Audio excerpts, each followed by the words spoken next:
प्रिय छात्रों नमस्कार। धाकड़ कोचिंग क्लासेस में आपका स्वागत है। आज हम आपके लिए कुछ ओटी लेकर आए हैं जो कक्षा 10th के लिए पेपरों के लिए बहुत ही महत्वपूर्ण है। ये नंबर 1 है 96 और 404 का HCF होगा। तो दोस्तों इसका आंसर है 4। ये हम आपको बताते हैं कैसे आएगा। पहले हम 96 के फैक्टर करेंगे, गुणनखंड काटेंगे इसको 2 से।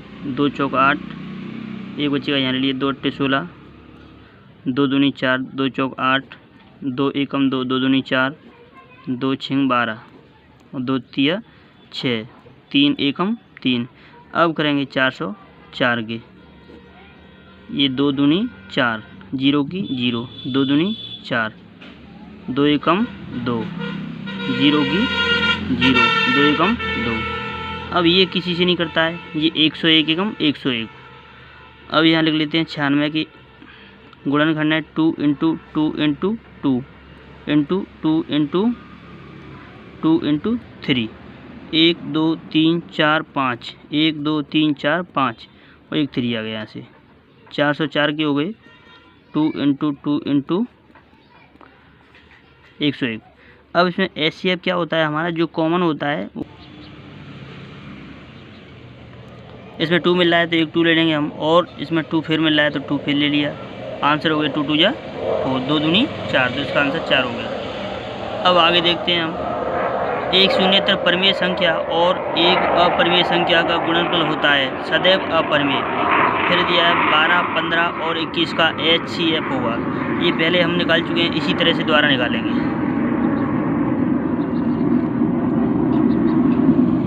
12 के गुणनखंड करेंगे 2 छिंग 12, 2 तिया 6 और 3 एकम 3।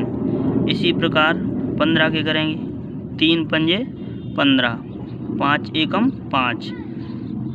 21 के करेंगे इसी प्रकार 3 सत्ते 21, 7 एकम 7। यहाँ 12 के हो गए 2 इंटू 2 इंटू 3, 15 के हो गए 3 इंटू 5 और ये 21 के हो गए 3 गुणा 7। HCF आपको हम पहले ही बता चुके हैं क्या होता है जी, जो तीनों में कॉमन मिलता है वो होता है। हाँ, तो इसमें हमारा 3 मिल रहा है, इसमें भी 3, इसमें भी 3, तो इसका आंसर हो गया 3। अब चलते हैं अगला क्वेश्चन देखते हैं। इसमें दिया है अपरिमेय संख्या है। अपरिमेय संख्या क्या होती है हमारी, जिसका दशमलव प्रसार अशांत होता है और अनावर्ती होती है संख्या, ऐसी संख्या को अपरिमेय संख्या कहते हैं। नंबर 5 पे दिया है एक परिमेय संख्या का दशमलव प्रसार होता है, अनवसानी अनावर्ती नहीं हो सकता। 2 परिमेय संख्याओं के बीच परिमेय संख्या होती हैं अनंत। 2 परिमेय संख्याओं के बीच में हमारी अनंत परिमेय संख्याएं होती हैं। परिमेय संख्याओं के दशमलव निरूपण को कहते हैं शांत दशमलव। किसी वास्तविक संख्या का निरपेक्ष मान सदैव होता है धनात्मक संख्या। बहुपद x² - 3 के शून्यक होंगे, तो इसके शून्य को हम आपको निकाल के दिखा देते हैं। बहुपद x² - 3 के शून्यक होंगे, इसको निकाल लेते हैं हम। x² - 3 बराबर में 0 मान लेते हैं। ये माइनस की संख्या है, इसको उधर ले जाएंगे प्लस की हो जाएगी। x² = 3, यहाँ से स्क्वायर हटेगा तो इधर रूट आ जाएगा, तो x = आ जाएगा रूट के अंदर 3। जब कोई संख्या रूट में आती है तो वो प्लस में और माइनस में दोनों में होती है। इसका मतलब इसकी वैल्यू हो गई ±√3। ये इसका आंसर दिया है ±√3। अगला क्वेश्चन दिया हुआ है द्विघात बहुपद ax² + bx + c के शून्यकों की अधिकतम संख्या होगी 2। क्योंकि इसकी घात 2 लगी है इसलिए शून्यकों की संख्या 2 होगी। यहाँ पे घात 3 आती है तो इसकी संख्या 3 होती है। यदि द्विघात बहुपद ax² + bx + c के शून्यक अल्फा और बीटा हैं तो अल्फा इंटू बीटा का मान होगा c/a।